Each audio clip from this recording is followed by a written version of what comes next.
So itong si BBM ngayon mga sangkay, Pangulo natin, Pangulo ng Pilipinas, ay inilabas na nga po itong sinasabing bagong Pilipinas. So ano kaya ito? Magdudulot ba ito ng paglago sa Pilipinas? At ano kaya ang posible nating makita dito na pagbabago para po sa ating bansa? Tingnan po natin mga sangkay.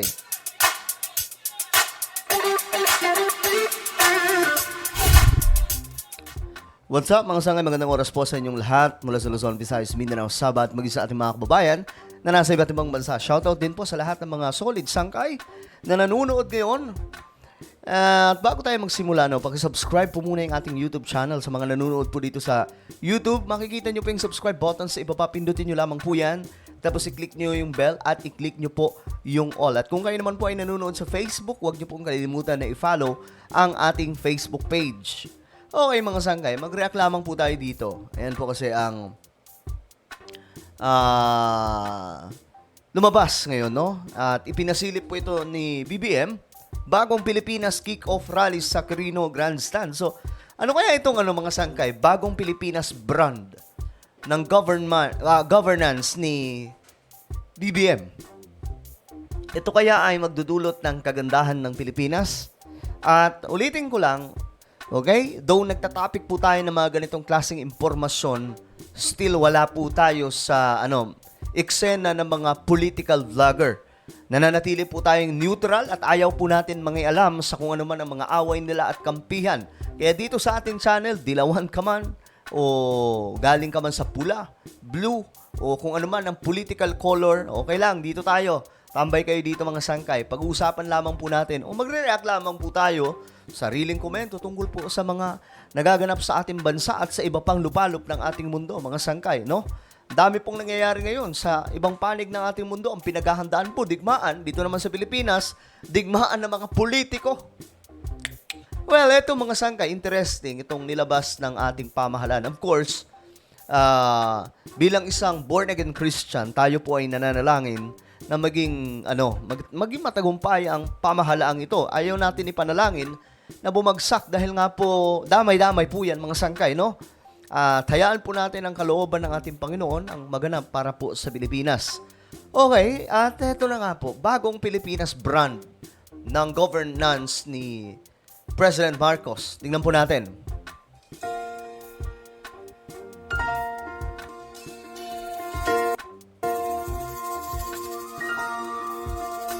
Nitong nakaraang linggo ay inilunsad natin ang bagong Pilipinas.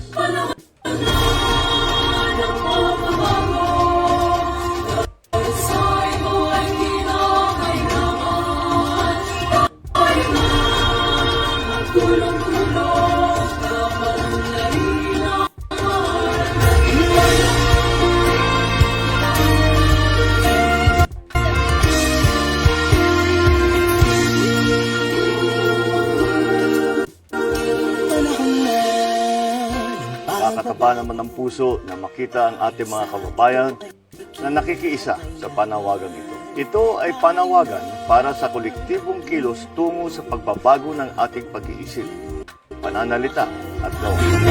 Pagbabago ng ating pag-iisip, salita at gawa. Okay. Parang sounds familiar mga sangkay. Bagong Pilipinas is addressed to all government officials and employees and citizens of this country. It is an invitation to all of us to think about being a Filipino and view the nation from a renewed perspective. So alam mo mga sangkay, marami ang marami ang nagdedebate tungkol po dito sa bagong Pilipinas. Pero natural lang yan. Okay? Kahit sa comment section, marami po tayong nababasa, nagdedebate po sila, may mga kumakampi kay BBM, may kumakampi naman sa kabila, but okay lang yan. Part po yan ng democracy po ng Pilipinas. Part po yan ng kalayaan ng mga Pilipino na magpahayag ng kanilang saloobin. No? So eto, bagong Pilipinas, mga sangka, ito po yung brand ngayon ng pamahalaan at sounds familiar. Parang panahon po ni Ferdinand Marcos, yung tinatawag na The New Society or Bagong Lipunan. It is a call for transformation. The transformation of our idea of being a Filipino. in the transformation of our economy, of governance, of society. Bagong Pilipinas transcends this administration.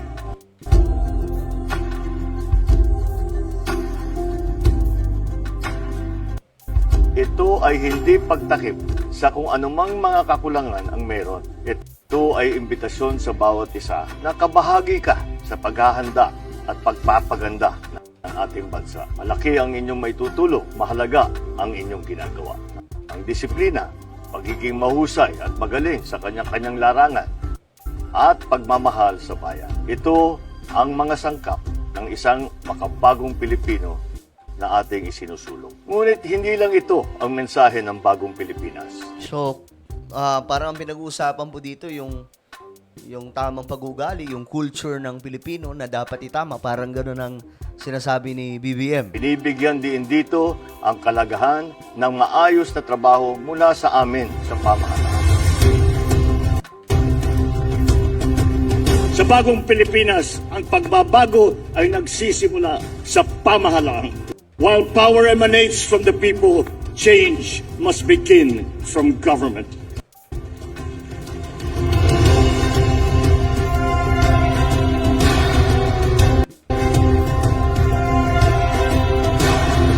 Sa isang bagong Pilipinas, lalo pa natin pupukpukin na maging maayos ang ating mga lingkod bayan. Una, bawal ang tamad at makupad sa pamahalaan. Services must be fast. Projects must be completed on time. Deadlines must be met per schedule. In whatever government office, red tape must be replaced with a red carpet. Yung sungit ninyo, palitan na ninyo ng ngiti. So, ang tinukoy na yan dito mga sangkay naman ay yung mga government officials nagpapatupad po ng kanilang mga ninanais o mga programa o mga proyekto na bawal dito yung mabagal at kailangan mangyari itong mga sangkay. So, tingnan po natin. Ito po yung titingnan po ng mga Pilipino, itong brand nila na Bagong Pilipinas na kung saan bawal na daw po yung tamad sa mga government officials. Ang pagbabago ay nagsisimula daw sa kanila na mga nasa gobyerno. Pangalawa, bawal ang mga hindi tapat at nangungulugbat. Sa bagong Pilipinas, bawal ang waldas. Pangatlo, bawal ang mga pang-api at naghahari-harian. You are servants of the people, not their lords. Huwag nating pahirapan ang taong bayan. Tapos na ang panahon ng pagkukuyakoy sa loob ng mga tanggapan ng gobyerno.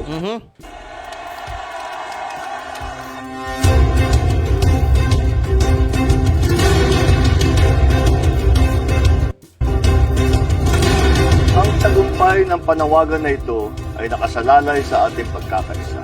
Sa isang bagong Pilipinas, walang puwang ang mga paninira at paghahatakang pababa. Unahin natin ang ating bayan. Magbago na tayo dahil walang bagong Pilipinas kung walang bagong Pilipino.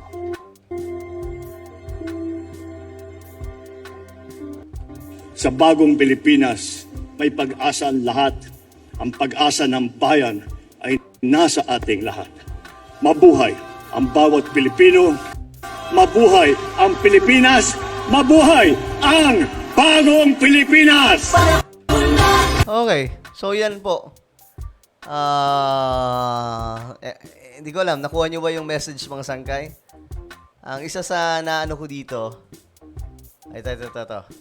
Walang bagong Pilipinas kung walang bagong Pilipino. Ito po ay tumutukoy sa tamang pag-iisip ng mga Pilipino na tama na ang hatakan, tama na ang siraan, parang gano'n mga sangkay. Pero, alam nyo, guys, hindi po dapat tayo masyadong umasa sa mga politicians, sa totoo lang. No? Kasi masasaktan lang po talaga kayo. But, we have to pray for our leaders. Yun po yung mga pwede nating magawa, mga sangkay, to help them. Kung nangungurap na itong mga to, panalangin natin na magkaroon ng divine intervention ng ating Panginoon na kung saan itama ang dapat itama. Pero alam nyo, hanggat hindi parliamentary system ang Pilipinas like Singapore, Japan, and the other countries, hindi pa rin po talaga lalago ang ating bansa ng matindi. At ngayon, nakikita po natin yung banggaan ng mga pamilya ng mga politiko. Huwag po kayong maapektuhan. Politics is politics, no? Ang politika ay politika. Yan po yung ano nila. Hatakan pababa, it's all about politics. Traiduran, it's all about politics. Diba? Kampiyan, it's all about politics. Ganyan po ang politika sa Pilipinas. Hindi po kasi tayo parliamentary system. Presidential system po tayo. Ngayon, mga sangkay, kung ano man itong nilalaman ng bagong Pilipinas, no? Naway magdulot ba ito? Ako nanalangin ako na maging matagumpay ito. So, hindi po tayo nagpe-pray na maging maging palpak, mga sangkay. Kung magiging palpak man, well, tingnan po natin kung anong posibleng mangyari. But we have to pray for our leaders. Yun lamang po ang pwede natin magawa. Kasi yan naman po ay nakasulat talaga sa Biblia. But again, wala po tayong kinakampihan dito mga politiko. Maka BBM, maka Duterte, maka Lenny, maka Isko, maka Lacson, yung mga tumakbo mga sangkay, wala na po tayo dito. Kumbaga, niyayakap. Ang niyayakap po natin talaga dito yung ating bansa, that we are all Filipino. We have to respect sa bawat isang opinion natin, irespeto po natin. Lalo-lalo na po sa mga nagko-komento sa ibaba. Okay? So ano po ang inyong opinion mga sangkay dito sa bagong Pilipinas? Ano nga ba ang inyong interpretasyon tungkol po dyan mga sangkay? I-comment nyo po sa ibaba ang inyong mga opinion. At ngayon mga sangkay, I invite everyone, lalo-lalo na po yung mga born-again Christians dyan, o mga lahat ng mga Kristiyano na gustong matuto about sa nagaganap sa ating mundo na nakasulat sa Biblia. Eto, mayroon po tayong YouTube channel, Sangkay Revelation. Hanapin niyo po ito sa YouTube, then click the subscribe, click the bell, and click all. Nako, magaganda yung topic natin dito about Bible. Ako na po ay magpapaalam hanggang sa muli. This is me, Sangkay Janjan. Palagi niyo pong tatandaan that Jesus loves you. God bless everyone.